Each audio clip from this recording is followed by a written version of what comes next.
The silence that followed his answer was deafening. Sarah stood frozen, her coffee cup suspended halfway to her lips, as the weight of Mike's words settled between them. What had begun as casual office banter had unexpectedly revealed the hidden struggles of the quiet single father who worked in the corner cubicle.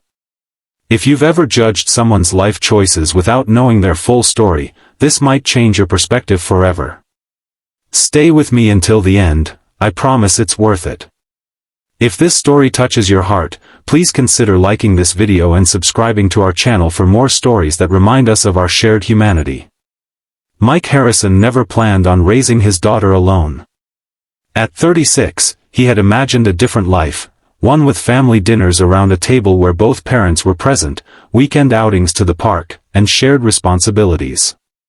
Instead, he found himself juggling spreadsheets during the day and bedtime stories at night, with barely a moment to breathe in between.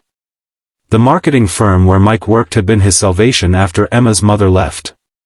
His boss, Sarah Chen, had been understanding about his need for flexible hours and occasional work-from-home days when Emma was sick.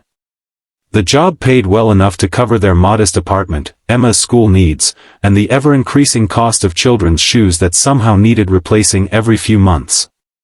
That Friday had begun like any other. Mike arrived at the office at 7:30 a.m., a full hour before most of his colleagues, giving him time to get ahead on work before he'd need to leave promptly at 4:30 to pick up Emma from after-school care. His routine was clockwork, predictable, necessary, and lonely. The office kitchen was empty when Sarah walked in, finding Mike preparing his second cup of coffee. Their casual conversation about weekend plans took an unexpected turn when Sarah mentioned her brother's upcoming wedding. "You should bring someone," she suggested with friendly encouragement. "It's been 4 years since your divorce. The whole office is going, it would be good for you to socialize outside of work hours." Mike smiled politely, the way he always did when people brought up his personal life. "Thanks, but I'll probably skip this one. Emma has a science project due Monday." Sarah leaned against the counter, studying him with the perceptive gaze that had helped her climb to management at 34. "Mike, you're one of my hardest workers. You're smart, dependable, and from what I hear from the single women in accounting, not bad to look at either." She smiled, trying to lighten the mood.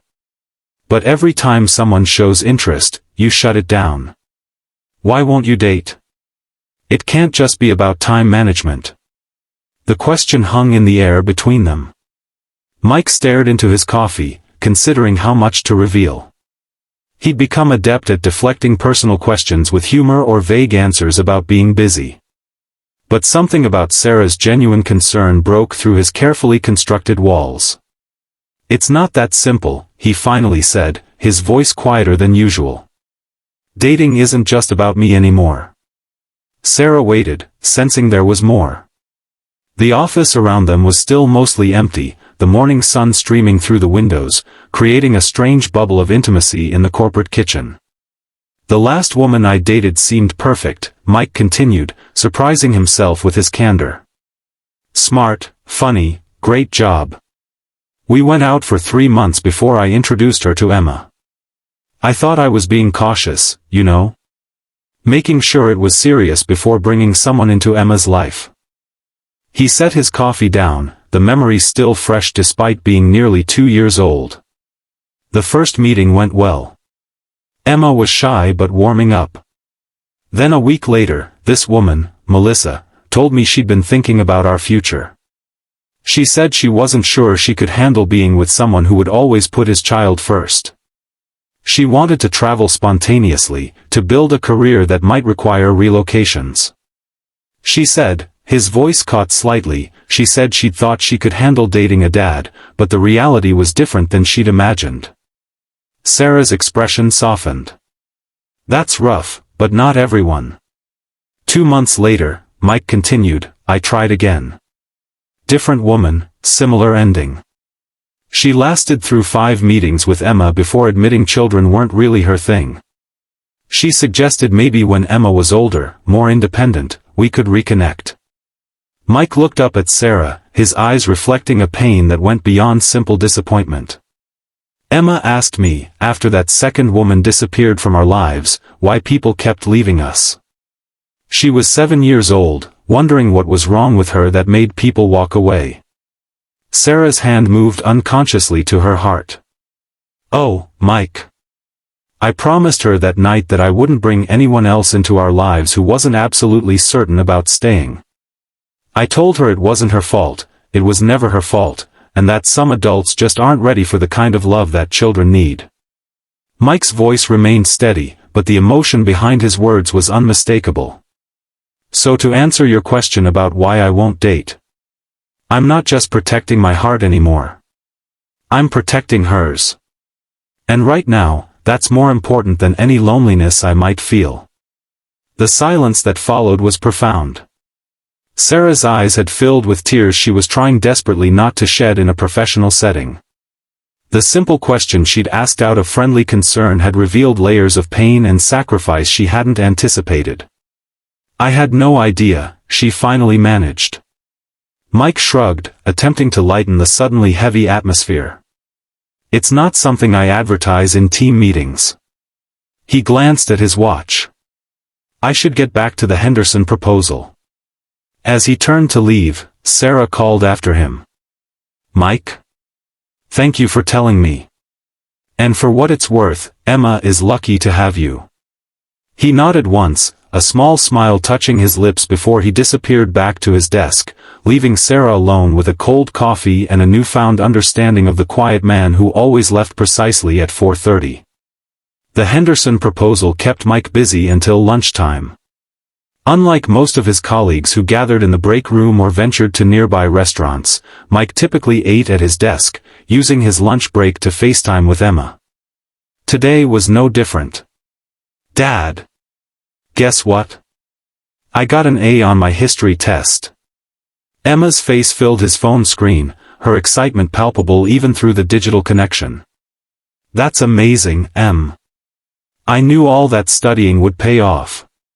Mike felt the familiar swell of pride that came with every one of his daughter's achievements, no matter how small. Ms. Patterson said my essay on ancient Egypt was the best in class. Can we go to the museum this weekend to see the mummy exhibit? Please. It would help with my science project too.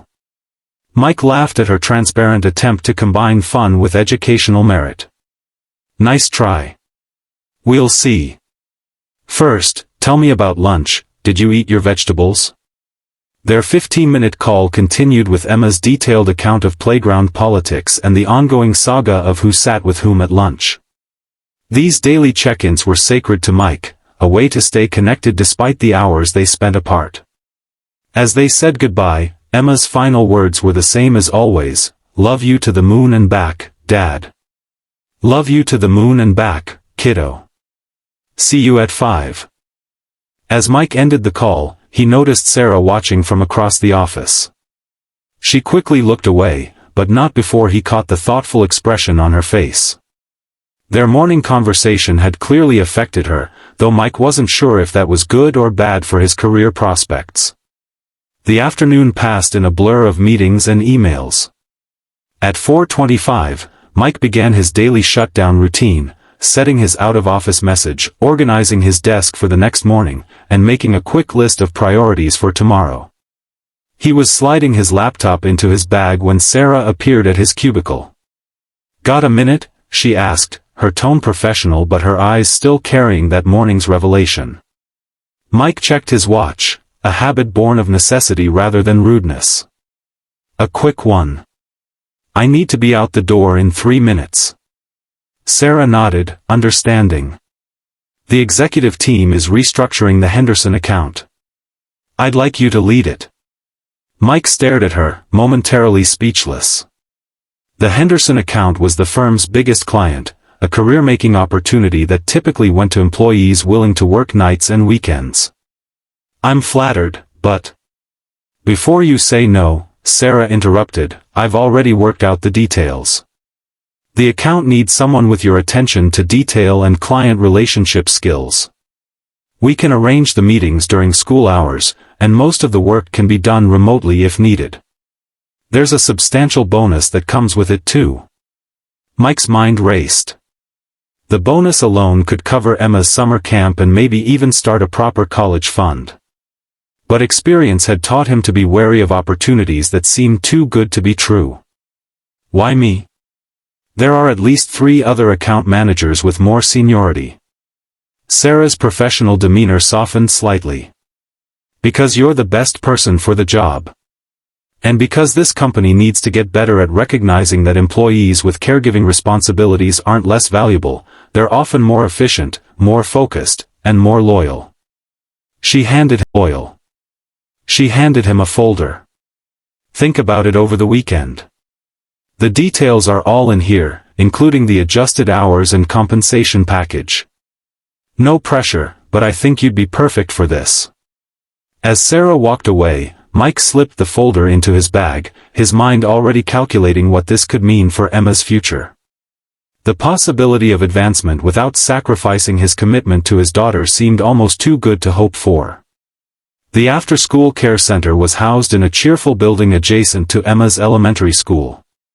As always, Emma was waiting by the window, her backpack already on, her face lighting up when she spotted his car. The moment she climbed into the back seat, the stresses of Mike's workday began to fade. Dad! Lily invited me to her birthday party next Saturday. It's at the trampoline park and her mom said they have parent lounges with coffee and everything so you won't be bored. Mike smiled at her consideration. That sounds fun. We'll check the calendar when we get home. Their evening routine was well established, homework at the kitchen table while Mike prepared dinner, followed by an hour of free time before bath and bedtime. Tonight, as Emma worked through her math problems, Mike found himself watching her more intently than usual. At 9 years old, she was already showing glimpses of the young woman she would become, determined, thoughtful, with a quick wit that sometimes caught him off guard. Her dark hair was pulled back in a messy ponytail, her brow furrowed in concentration as she tackled fractions. She had her mother's eyes and Mike's stubborn chin, a physical reminder of the relationship that had created her, even if that relationship hadn't endured. What? Emma asked, catching him staring. Nothing. Just thinking about how smart you are. She rolled her eyes in that preteen way she'd recently perfected. Dad, that's weird. Can you help me with this problem? I don't get how to make equivalent fractions. As they bent their heads together over her homework, Mike felt a familiar ache, not quite sadness, not quite contentment, but something in between. This little person was his whole world, and while he sometimes wondered what he was missing by focusing so completely on being her father, moments like these reassured him he was exactly where he needed to be. Later, after Emma was asleep, Mike opened the folder Sarah had given him. The proposal was even better than she'd suggested, a significant salary increase, flexible hours, and the possibility of working from home 2 days a week. It was the kind of opportunity he'd stopped allowing himself to hope for. As he considered the offer, his phone buzzed with a text from his mother. How's my favorite granddaughter? Still planning to drop her off next Friday for our weekend together? Mike smiled. His mother's monthly grandmother weekends were a blessing, giving Emma quality time with her grandmother and Mike a rare opportunity for adult interaction. He'd usually use the time to catch up on household projects or occasionally meet his old college roommate for a beer, carefully avoiding anything that might resemble a date. He texted back a confirmation, then found himself scrolling through his phone contacts. He paused at a name he hadn't called in months, David Chen. It took him a moment to make the connection, Sarah Chen's brother. They'd met at the company holiday party last year and had gotten along well, exchanging numbers with vague plans to get together for a basketball game that had never materialized. The wedding Sarah had mentioned would be next weekend, coinciding with Emma's stay at her grandmother's. For the first time in years, Mike found himself considering attending a social event that wasn't directly related to Emma's activities. The thought was both appealing and terrifying. Before he could overthink it, he sent a quick text to David, "Heard about your wedding from Sarah. Congratulations. Still room for one more guest?" The response came almost immediately, "Mike." "Absolutely. Sarah mentioned you might come. Would be great to see you there. Sending details now. As the invitation appeared in his messages, Mike felt a strange mixture of anticipation and guilt. Was it selfish to want an evening of adult conversation? To remember what it felt like to dress up and celebrate something other than a child's birthday or school achievement? He thought about what he'd told Sarah that morning, about protecting Emma's heart. But maybe there was a middle ground between complete isolation and recklessly bringing people into Emma's life. Maybe he could allow himself this small step back into the adult world, just for one evening. With that thought, he closed his laptop and headed to bed, the house quiet except for the soft sound of Emma's breathing from across the hall. The following week passed in a blur of activity. Mike accepted the Henderson account, and Sarah was true to her word about accommodating his schedule. Emma's science project, a detailed model of the solar system, took over their living room, with planets in various stages of completion scattered across every surface. By Friday afternoon, Mike was simultaneously exhausted and exhilarated by the changes in his professional life. As he helped Emma pack for her weekend with Grandma, he found himself unusually distracted. "Dad, you put my toothbrush in twice and forgot my pajamas," Emma pointed out, dumping the contents of her overnight bag onto her bed. "Sorry, kiddo. Got a lot on my mind." He retrieved her favorite star-patterned pajamas from the dresser. Emma studied him with the perceptive gaze that sometimes made him wonder who was parenting whom. "Is it about your new big job? Mom said you're probably stressed about it." Mike paused. Emma's occasional mentions of conversations with her mother were always jarring. Melissa Harrison had moved to Seattle shortly after their divorce, starting a new life that included only monthly video calls and twice-yearly visits with her daughter. The distance had been her choice, a fact Mike never mentioned to Emma, allowing her to maintain whatever relationship she could with her mother. "You talked to Mom this week?" Emma nodded, carefully refolding her clothes. "She called yesterday when you were in the shower. She said to tell you congratulations on the promotion." Mike felt the familiar complex emotions that always accompanied any interaction with his ex-wife, frustration at her casual parenting style, gratitude that she maintained some contact with Emma, and a lingering sadness for what might have been. "That was nice of her," he managed. "And yes, the new job is part of it. But I'm also going to a wedding tomorrow night, so I guess I'm a little nervous about that too." Emma's eyes widened with interest. "A wedding? Whose wedding? Can I come?" "It's my boss's brother, and no, it's during your grandma weekend. Besides, it's an adult event, probably very boring for kids." "Is your boss nice? The lady you work for?" Mike smiled at Emma's curiosity. "Yes, Sarah is very nice. She's the one who gave me the promotion." Emma nodded sagely. "Is she pretty?" The question caught Mike off guard. I guess so." "Why?" Emma shrugged with exaggerated casualness. "Just wondering. Lily's dad started dating his boss and now they're getting married. Lily says she's okay but gives too many rules." Mike felt a surge of panic at the direction of the conversation. "Emma, I'm not dating my boss. I'm just going to her brother's wedding because it's polite for work relationships." "Okay," Emma said, in a tone that clearly communicated she didn't entirely believe him. "But if you did date someone, I wouldn't mind. As long as she was nice and liked me and didn't try to make me call her mom or anything weird." Mike sat on the edge of the bed, pulling Emma into a hug to hide the sudden emotion on his face. "The only relationship I'm worried about is ours, Em. You know that, right?" She squirmed out of his embrace with preteen embarrassment. "I know, Dad. But Grandma says you're too young to be alone forever, and I think she's right. I don't want you to be sad when I grow up and go to college." The simple statement, delivered with a child's straightforward concern, hit Mike with unexpected force. In his determination to protect Emma, had he failed to consider what she might be observing about his isolation? Was his 9-year-old daughter actually worried about his future happiness? Before he could formulate a response, Emma had moved on, chattering about what movies she and Grandma might watch. The moment passed, but her words lingered in Mike's mind as they drove to his mother's house. His mother, Patricia Harrison, greeted them with her usual enthusiasm, enveloping Emma in a hug before turning her attention to Mike.